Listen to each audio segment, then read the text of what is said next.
기억하신 하나님이라는 제목을 가지고 말씀을 나누도록 하겠습니다. 우리가 창세기, 출애굽기, 레위기, 민수기, 신명기를 모세의 오경이라고 합니다. 그러니까 어떤 책을 쓸 때에도 그 저자의 목적이 있고 저자의 의도가 있습니다. 사실은 모세의 오경, 물론 율법 613개의 율법이 담겨있는 모세의 오경이지만 또 유대인들이 모세의 오경을 또 성인식으로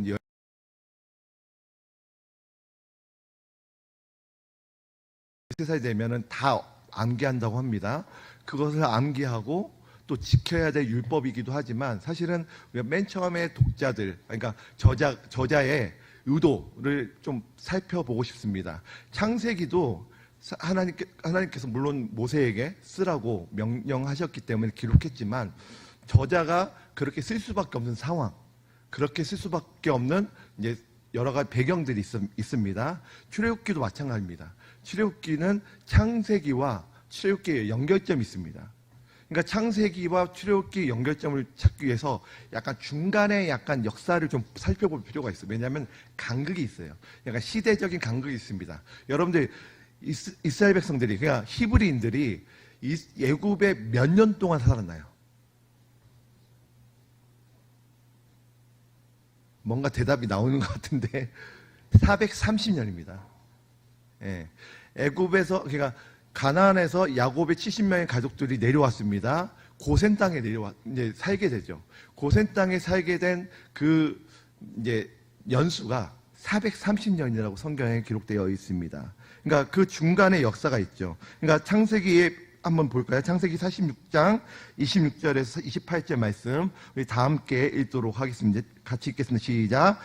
자, 애굽에 들어간 자는 야곱의 며느리들 외에 66명이니 이는 다 야곱의 몸에서 태어난 자이며 애굽에서 요셉이 낳은 아들은 2명이니 야곱의 집 사람으로 애굽에 이른 자가 모두 70명이었더라. 야곱이 유다를 요셉에게 미리 보내어 자기를 고센으로 인도하게 하고 다 고센 땅에 이르니. 아멘. 고센 땅으로 인도함을 받게 되죠. 사실은 물론 기근 때문에 가나안 땅에 그 땅에 기근이 있었습니다. 그걸로 인해서 야곱의 요셉의 형제들과 요셉이 만나게 되죠. 그러니까 기근이라는 이 통로를 통해서 만나게 됩니다. 그리고 기근으로 인해서 또 애굽으로 내려오게 되죠. 그러니까 애굽으로 내려오게 된 것은 그런 상황이 있었지만 보이지 않는 하나님의 손길이 분명히 있었습니다.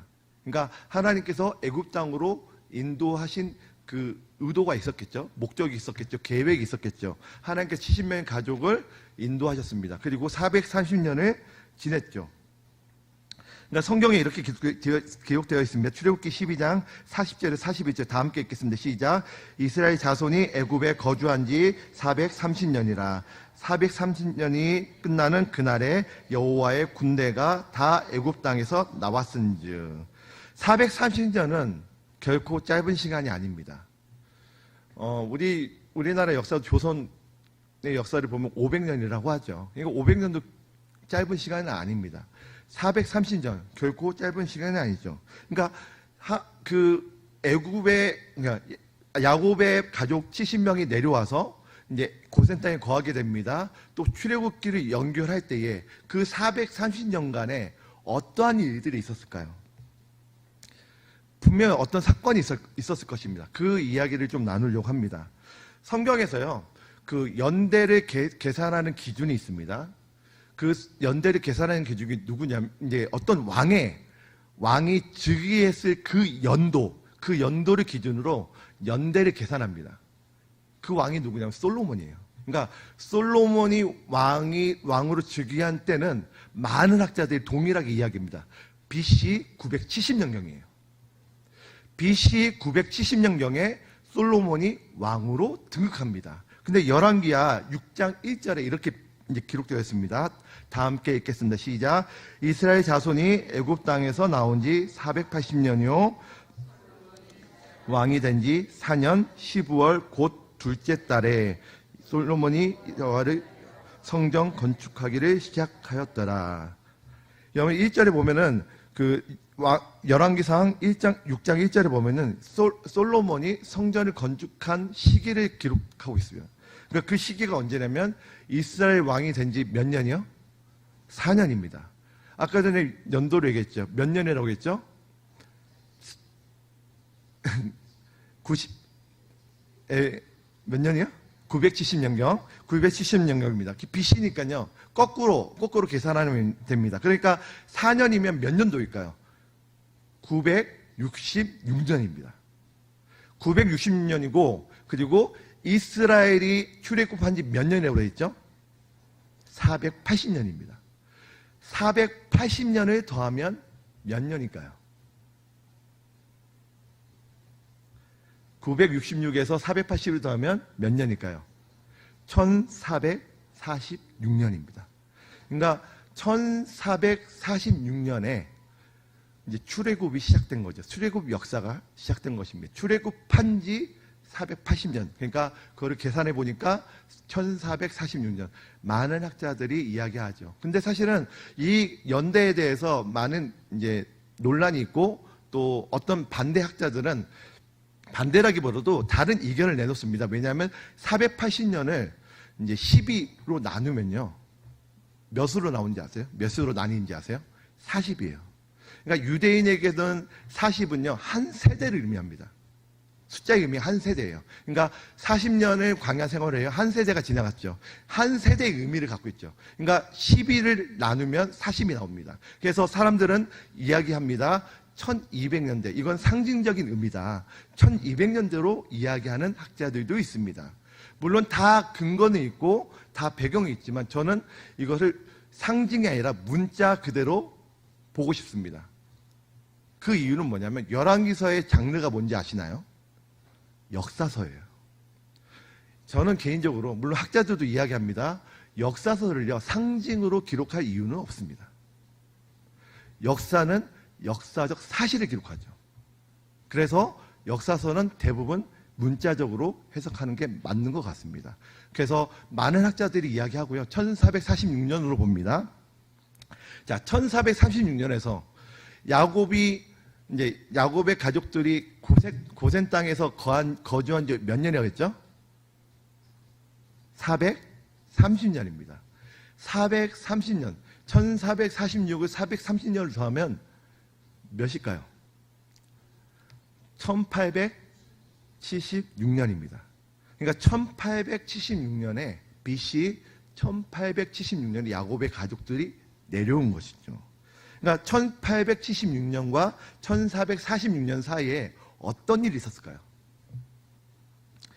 요셉에 의해서 사실은 애굽 땅에서 고센 땅에서 그 요셉의 가족들, 그러니까 야곱의 가족들은 평화롭게 지냈던 것 같습니다. 그러다가 역사를 보면요, 세계사를 보면요, 정권이 바뀌게 돼요. 왕조가 바뀝니다. 그 왕조가 누구냐면 힉소스라는 왕조예요.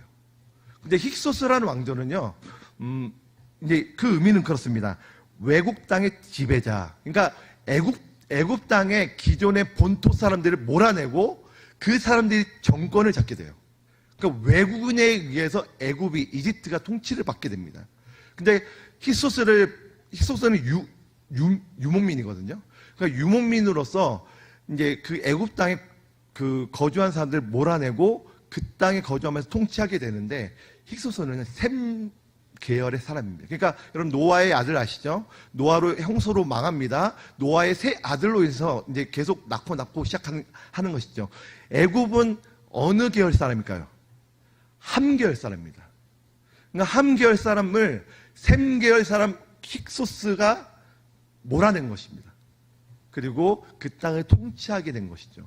그러니까 아브라함이 어느 계열 사람인지 아시나요? 셈 계열 사람입니다.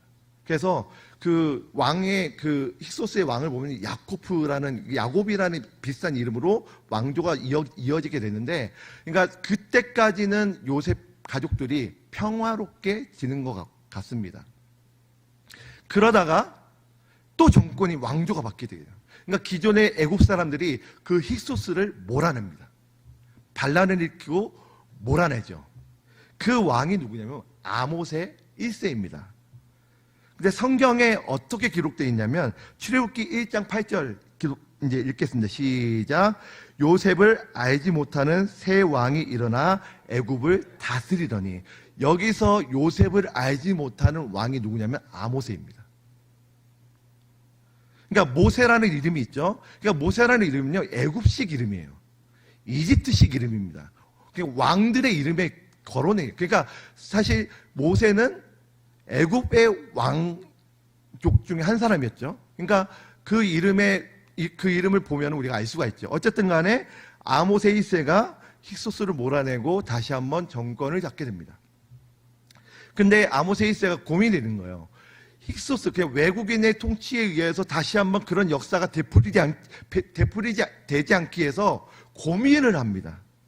그래서 성경에서 이렇게 기록됩니다. 출애굽기 1장 9절에서 11절 말씀, 우리 다 함께 읽겠습니다. 시작. 그가 그 백성에게 이르되 이 백성 이스라엘 자손이 우리보다 많고 강하도다.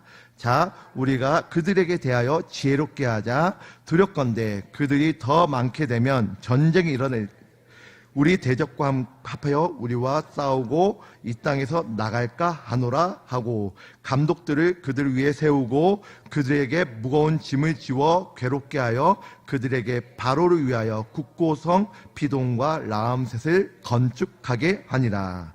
아멘. 여기서 보면은 아모세 1세가 외국인에 대해서 굉장히 배타적인 이제 정책을 펼칩니다. 그 외국인, 그 이스라엘 포함이죠. 외국인들에 대해서 이제 핍박이 가하게 된 거죠. 그러니까 힉소스 때까지는 이스라엘 백성들이 히브리인들은 굉장히 평화롭게 지낸 것 같습니다. 그러다가 갑자기 정권이 바뀌면서 갑자기 고난, 핍박이라는 것이 이스라엘 백성들에게 허락이 된 것이죠. 근데 참 아이러니하게도 핍박이 더해지면 더해질수록 더 번성해요. 더 번성합니다. 그래서 극단의 조치를 취하죠. 한번 말씀 보겠습니다. 출애굽기 1장 12절에서 16절 말씀 다 함께 읽겠습니다. 시작. 그러나 학대를 받을수록 더욱 번성하여 퍼져나가니 애굽 사람이 이스라엘 자손으로 말미암아 근심하여 이스라엘 자손에게 이를 엄하게 시켜 어려운 노동으로 그들의 생활을 괴롭게 하니 곧 흙 이기기와 복돌 굽기와 농사의 여러 가지 일이라. 그 시킨 일이 다 애굽 왕이 산파 시브라라 하는 사람과 부하라 하는 사람에게 말하여 이르되 너희는 히브리 여인을 위하여 해산을 도울 때 그 자리를 살펴 아들이거든 그를 죽이고 딸이거든 살려두라. 아멘. 여기서 보면은 이제 아모세 1세가 이제 통치를 하다가 죽습니다. 그 아들 아메노텝 1세가 왕으로 등극하게 되는데 아메노텝 1세는요 아들이 없었어요. 그때 어떤 한 장군을 사위로 삼습니다. 그 사람이 누구냐면 투투모세 1세예요. 투투모세 1세는 1세가 계속 이스라엘 백성들이 강성하여지자 이제 아들을 죽이고 딸을 살리라고 명령합니다. 그 왕이 바로 투투모세 1세였던 것입니다. 근데 투투모세 1세에 딸이 한 명 있었습니다. 누구냐면 하세수트라는 딸입니다. 이건 세계사에 나온 이야기입니다. 하세수트라는 딸이 있었는데 이 하세수트라는 딸이 그 당시에 공주였던 것 같죠. 그래서 갈대 상자를 건집니다. 그 갈대 상자에 누가 있었나요? 모세가 있었죠. 그러니까 하세수트라는 사람이 갈대 상자를 건져서 이제 그 모세가 구원받게 되는 거죠. 그러니까 그런 역사들이 배경들이 있었던 것 같습니다. 근데 하세수트는 그 당시에 이제 세계사적으로 보면은 애굽의 정말 그 여왕 중에 여왕으로 이제 여성 군주로서 이제 유명했던 사람입니다. 자기 아버지가 죽고 나서 이복 동생인 투투모세 2세하고 결혼합니다. 근데 투투모세 2세는 병약했어요. 그래서 일찍 죽습니다.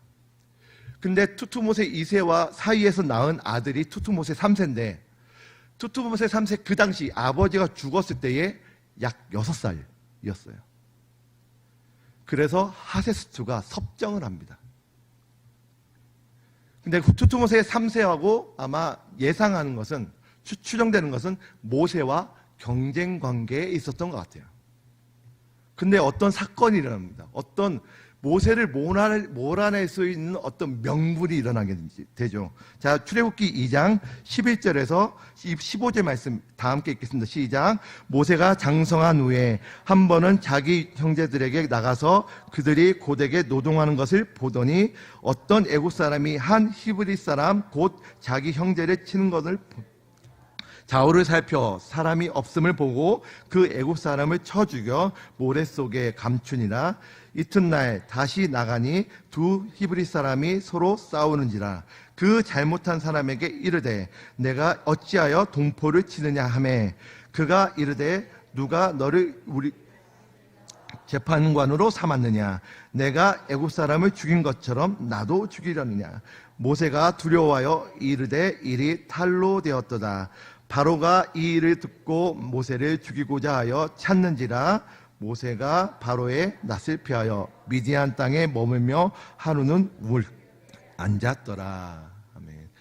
이 모든 것 가운데에 하나님의 선하신 인도하심이 있었던 것 같습니다. 어쨌든 간에 모세가 만약에 그 경쟁 관계에서 이기고 왕이 되었다면 출애굽 역사는 일어나지 않았겠죠. 근데 하나님께서 보이지 않게 또 이러한 사건을 통해서 또 모세를 애굽 밖에 몰아내는 그런 상황 가운데 처하게 된 것입니다. 사실 모세 그 당시 입장에서는 나한테 왜 이런 일이 벌어진 거야? 라고 생각할 수 있겠지만 사실 나중에 우리가 성경을 통해서 우리가 발견되지만 모세는 이스라엘 지도자로 또 출애굽의 또 지도자로 하나님께 세움받는 것을 보게 됩니다. 어쨌든 간에 투투모세 3세는요 왕이 됩니다. 투투모세 3세는 이제 그 당시 역사로 이야기하면은 지금 이제 사람들이 학자들이 이야기합니다. 그 당시에 애굽의 나폴레옹으로 여겨질 정도로 이 민족을 정복했던 사람 중에 한 사람입니다. 근데 그 정벌했던 군주가 갑자기 죽습니다. 출애굽기 4장 19절에서 20절 말씀 다 함께 읽겠습니다. 시작. 여호와께서 미디안에서 모세에게 이르시되 애굽으로 돌아가라. 내 목숨을 노리던 자가 다 죽었느니라. 모세가 그의 아내와 아들들을 나귀에 태우고 애굽으로 돌아가는데 모세가 하나님의 아멘. 미디안에서 모세에게 하나님께서 말씀하십니다. 너를 찾던 사람들이 다 죽었다. 투투모세 3세 포함해서 죽었다라고 이야기합니다. 투투모세 3세에게 아들이 있었는데요. 아메로텝 2세입니다. 그러니까 많은 학자들이 이야기합니다. 아메로텝 2세가 10가지 재앙을 경험했던 왕 중에 한 사람이었을 것이다. 그 근거 중에 하나는 뭐냐면 아메노텝 2세가 죽었을 때에 그 다음에 왕이 투투모세 4세예요. 근데 참 재밌는 것은 투투모세 4세는 장남이 아닙니다. 왜일까요? 예, 10가지 재앙에서 아마 죽었을 거라 추정이 된 거죠. 그러니까 장남이 아니에요. 그러니까 아메노텝 2세가 이제 10가지 재앙을 경험했던 왕이라고 이야기를 합니다. 그러니까 제가 세계 역사를 이야기하면서 출애굽기와 좀 비교하면서 이야기했는데 여러분들 이 역사를 통해서 하나님의 또 선하신 인도하심을 여러분 보셨나요? 발견하셨나요? 어떻게 보면 고난 가운데 이스라엘 백성들, 그러니까 사실은 이 당시에요 이스라엘이라는 사람이 생소했습니다. 이스라엘이라는 이름이 일반적이진 않았죠. 여러분들 히브리인들은요 430년 동안 살았습니다. 430년 동안 살면서 그냥 아브라함과 이삭과 야곱, 요셉에 의해서 뿌리 내린 이 민족들이 히브리인, 이스라엘이라고 생각했을까요? 제가요 해외에 있었을 때 그 2세를 만났거든요. 한인 2세, 그러니까 이제 교포 2세죠. 교포 2세를 만났는데 제가 질문했습니다. 너는 한국 사람으로 생각하니 미국 사람으로 생각하니? 어떻게 대답했을 것 같아요? 그 사람들은요 미국인으로 생각합니다. 한국인으로 생각하지 않아요. 한국인의 피를 받은 미국인. 잘 생각해 보세요. 430년 동안 야곱이 애굽에 거주합니다. 그들에게 정체성, 이스라엘, 히브리라는 정체성이 있었을까요? 많이 잃어버렸을 것입니다. 아브라함과 이삭과 야곱, 요셉 언약들이 있었습니다. 물론 하나님께서 구전에 의해서 전해 내려온 이야기들이 있었겠죠. 과거에 우리 조상들이 이렇게 언약을 받았어, 이런 얘기를 들은 사람이 있었겠죠. 근데 세상은 만만치 않습니다. 세상은 만만치 않습니다. 그러니까 세상에, 여러분, 애굽에는 신들이 많아요. 또 애굽의 문화들이 얼마나 화려한지 모르겠습니다. 이 당시에 문명의 최고를 달렸던 나라였습니다. 그 문명을 달렸던 이 민족들, 그러니까 히브리인들은요, 아마도 애굽에 살았던 애굽 사람 중에 소수 민족으로 생각했을 거예요. 근데요, 모세를 통해서 창세기, 출애굽기, 레위기, 민수기를 이제 기록합니다. 모세를 통해서 하나님 말씀하십니다. 너희들은 이스라엘이다. 이스라엘이다 라고 이야기합니다. 그러니까 우리가 왜 이스라엘이야? 왜 이스라엘? 우리는 애국 사람이야. 우리는 그냥 히브리 민족이지. 왜 우리가 이스라엘 사람이야? 그 질문에 대한 대답이 창세기에 있죠. 그러니까 왜 이스라엘로 택하셨는지, 또 이 이스라엘 백성을 통해서 어떤 일을 행하실 것인지 창세기를 통해서 기록하고 있습니다. 그러니까 여러분들 반드시 기억하셔야 돼요. 그 당시의 독자들은요, 정체성이 분명하지 않았습니다. 그러니까 정체성을 발견하기 위해서 창세기를 꼭 창세기를 꼭 읽었어야 되고 배웠어야 했던 이 상황이었죠. 그러니까 어쨌든 간에 이스라엘 백성들, 그 당시에 노예였던 사람들에게 필요했던 것은 정체성이었습니다. 그 정체성이 누구한테서 발견되냐? 그 민족 자체에서 발견된 것이 아니라 바로 하나님으로부터 발견되는 것이죠. 하나님께서 왜 이스라엘로 세우셨는지, 또 이스라엘로 이름을 받은 사람이 있었죠. 야곱. 그래서 이스라엘 민족들을 부를 때에 어떨 때 야곱아라고 부릅니다. 어떨 때는 이스라엘아 불러요. 두 가지 이름을 같이 섞었어요. 그러니까 사람들이 이스라엘 딱 불렀을 때 야곱 불렀어요. 갑자기 깜짝 놀랐겠죠. 그러니까 이스라엘과 야곱, 그들에게 있어서는 꼭 필요했던 정체성이었죠. 근데 이들의 상황은 그냥 애굽에 살았던 소수 민족 중에 한 사람. 근데 하나님은 모세를 통해서 너네들은 이스라엘이다 라고 말씀하시는 것입니다. 그러니까 하나님이 그 상황 가운데 왜 고난을 허락하셨을까요? 여러분들 아까 전에 말씀드렸습니다. 여러분 1446년 또 1876년 사이에 역사들을 우리가 이야기했습니다.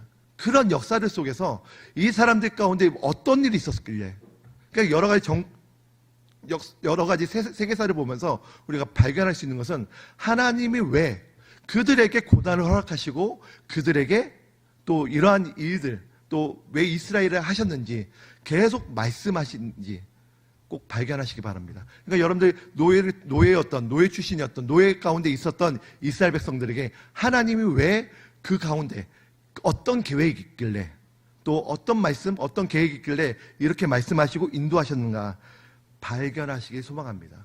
그러니까 하나님은요, 고난을 허락하신데도 반드시 이유가 있습니다. 고난 가운데 허락하십니다. 하나님 고난 가운데서도 하나님 역사하십니다. 우리의 상황은 고난이 너무 힘겨워서 하나님이 안 계신 것처럼 느낄 때가 있죠. 아니요, 하나님 그 가운데서도 함께 하셨고 존재하셨습니다. 이스라엘 백성 노예 가운데 있습니다. 고된 노동 가운데 있죠. 그 고된 노동 가운데에 옛부터 들어왔던 이야기, 하나님은 어디 계셔?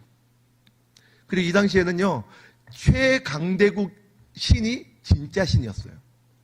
여러분들 어떤 신이 노예의 신을 따를까요?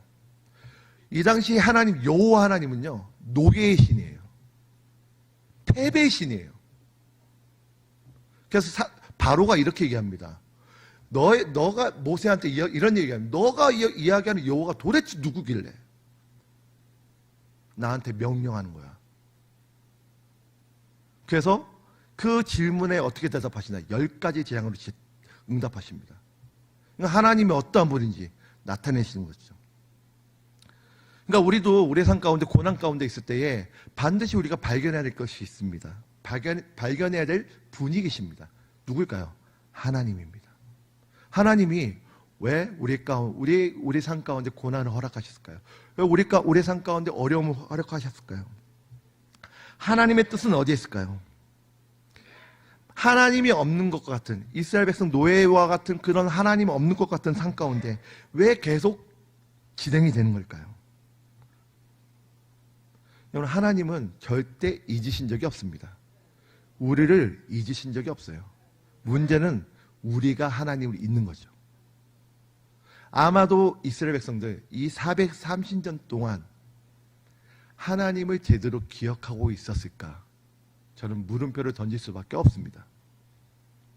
그냥 고난은요, 하나님을 발견하기 위한 통로입니다. 하나님이 어떠한 분인지 발견하기 위한 통로이죠. 그러니까 이 당시에 애굽의 최고의 신, 태양신 라라고 하죠. 그 태양신이 최고의 신이라고 여겼던 히브리인들에게 하나님은 하나님됨을 알리고 싶었던 거예요. 이 고난 가운데에 세상 사람들이 이야기하는 최고의 강대국의 신이 진짜 신이 아니라 바로 너희들 가운데 있는, 고난 가운데 있는 신이 진짜 신임을 하나님께서 말씀하시고자 했던 것입니다. 그래서 이 배경을 좀 기억하시면서 다시 한번 본문 말씀을 읽도록 하겠습니다. 출애굽기 2장 23절에서 25절 계속해서 읽겠습니다. 여러 해 후에 애굽 왕은 죽었고 이스라엘 자손은 고된 노동으로 말미암아 탄식하며 부르짖으니 그 고된 노동으로 말미암아 부르짖는 소리가 하나님께 상달된지라.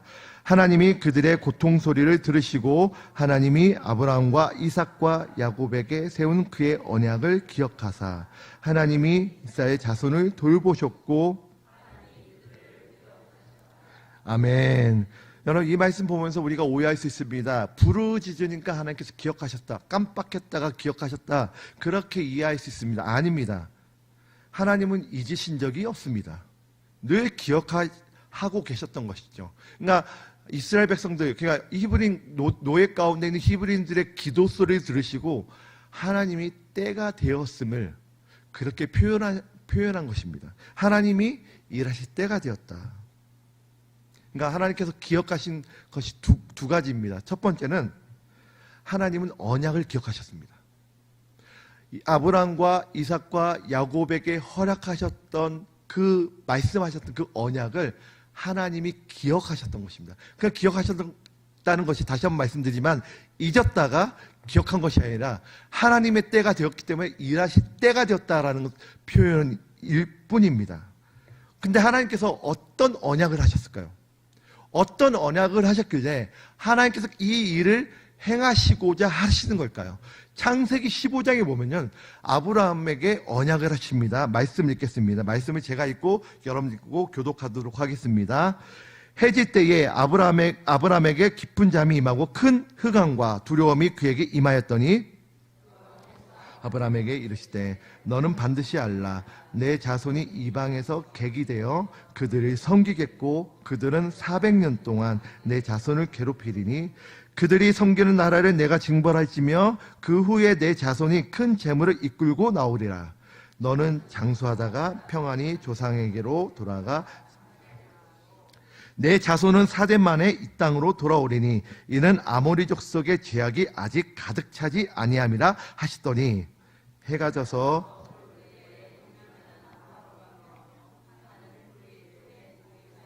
지나가더라. 아멘. 여러분, 쪼갠 고기 사이로 지나갔다라는 것은 그 당시 고대운동의 언약의 방식입니다. 고기를 쪼개고 그 족속의 대표가 지나가는 것입니다. 그러니까 이 언약을 파기하면은 너네들이 이렇게 될 거야. 쪼갠 고기처럼 될 거야. 라고 하면서 그 당시 고대 근동의 언약 방식대로 이제 실행을 했는데 하나님께서 어떻게 하셨나요? 횃불로 훅 지나가십니다. 그러니까 하나님이 아브라함과 언약을 하시는데 반드시 실행하겠다는 의지를 나타내신 것이죠. 4대 만에 돌아올 것이다. 그리고 그 땅의 백성들을 섬길 것이다라고 말씀하시고 예언하셨습니다.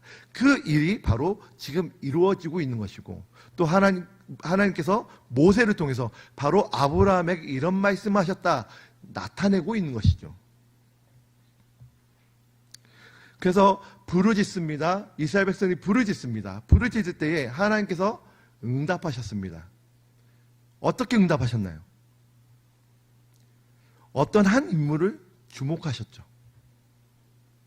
불타는 떨기나무 가운데서 부르십니다. 그 인물을 세우죠. 누굴까요? 모세입니다. 하나님은 모세를 세우신 것입니다. 그 부르짖는 소리를 듣고 그 응답의 통로로 모세를 사용하신 것입니다. 여러분들 기도할 때에 너무 응답되지 않아서 너무 힘들어서 도대체 언제 응답되는 거야? 여러분들 혹시 여러분 주변 사람이 어떻게 보면 하나님의 응답의 통로가 될 수도 있습니다. 모세를 세우신 것처럼 하나님께서 사람을 통해서 응답하실 때도 종종 있습니다. 우리 옆에 분에게 당신이 하나님의 응답의 통로입니다. 한번 인사할까요?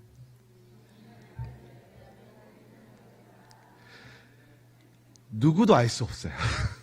누구도 예상할 수 없습니다. 근데요, 하나님은 그렇게 역사하실 수 있습니다.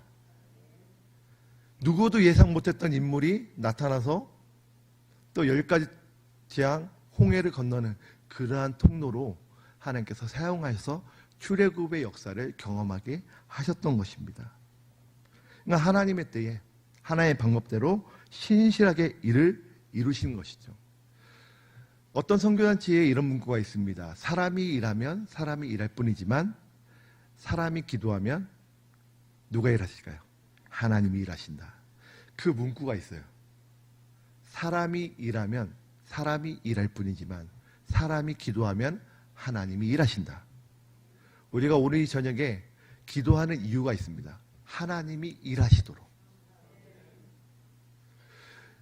이스라엘 백성들, 노예 가운데 있는 이스라엘, 고통 가운데 있는 백성들의 부르짖는 기도를 들으니까 하나님이 일하시기 시작한 것입니다.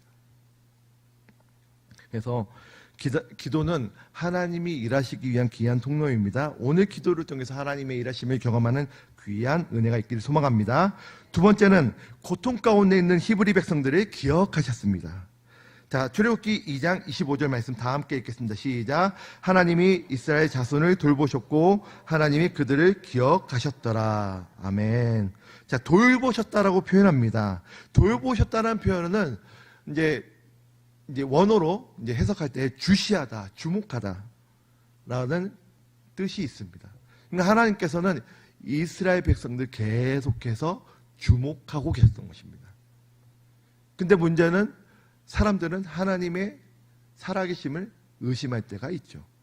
하나님은 사람을 주목하지만 사람은 하나님을 늘 배반하기에 익숙한 사람인 것입니다. 그러니까 하나님은 늘 기억하는데 늘 배반을 당하시는 거죠. 그래서 우리도 하나님을 기억해야 합니다. 하나님께서 우리에게 주신 은혜들을 반드시 기억해야 합니다. 그럴 때에 하나님은 역사하십니다. 여러분들 가운데 하나님 계신지 계시지 않은지 확신이 없는 가운데 그저 습관적으로 기도하고 계시는 분이 계시나요? 물론 그러한 기도도 반드시 분명히 들으십니다. 하나님 여전히 우리의 기도를 통해서 일하고 계시죠. 그러나 우리 안에 믿음과 확신이 필요합니다. 바랄 수 없는 중에 바랬던 아브라함처럼 우리가 믿음으로 나아가 기도해야 될 줄 믿습니다. 고통과 고난 중에도 하나님의 살아계심을 믿고 늘 믿음으로 나아가야 될 줄 믿습니다. 하나님은요, 우리를 주목하고 계십니다. 잠잠히 주목하고 계십니다. 주시하고 계십니다. 그리고 하나님의 계획이 있습니다. 그 계획은 하나님의 때에 일을 이루십니다. 우리가 생각하는 것 이상 우리가 어쩌면 여러분 기도할 때 지금 바로 응답해야지, 지금 하나님 지금 응답되어야 합니다 라고 고백하는 사람, 기도하는 사람 있지만 지금 때가 아닐 수도 있죠. 하나님의 때는 우리가 생각하는 것 이상 그 때가 있습니다. 하나님의 때가 있죠. 그리고 하나님 반드시 일을 행하십니다. 그 하나님을 믿고 따라가야 될 줄 믿습니다. 우리는요, 손에 들고 있는 선물을 바라보는 사람이 아니죠. 선물을 들고 있는 하나님을 바라봐야 될 줄 믿습니다. 우리는 응답 그 자체를 바라보면서 가는 것이 아니라 응답하시는 하나님을 기억하고 응답하시는 하나님을 바라보면서 믿음으로 나아가야 될 줄 믿습니다. 그럴 때에 하나님은 우리를 통해서, 우리의 기도를 통해서 역사하십니다. 하나님은 두 가지를 기억하신다고 말씀하셨습니다. 이스라엘 백성들의 과거의 그 언약을 기억하셨습니다. 주목하고 계시죠. 하나님의 때에 하나님이 일하실 것을 또 계획하셨죠. 또 두 번째는 뭐냐면 고통받고 있는 이스라엘 백성 그 자체를 기억하셨습니다. 그 마음, 그 심령, 그 괴로움 주님이 더 잘하십니다. 우리 육신 너무 아프죠? 힘들죠? 고통 가운데 있죠? 근데 우리 자신이 더 잘하죠. 그러나 우리 육신을 지으신 하나님이 더 잘하십니다. 그 하나님께서 우리의 기도를 통해서 역사하십니다. 그래서 우리가 기도할 때에 하나님의 일하심을 경험하는 귀한 은혜가 있기를 축복합니다. 우리를 여전히 기억하시고 또 이끄시는 하나님의 신뢰함으로 나아가는 여러분들의 삶이 되길 축복합니다.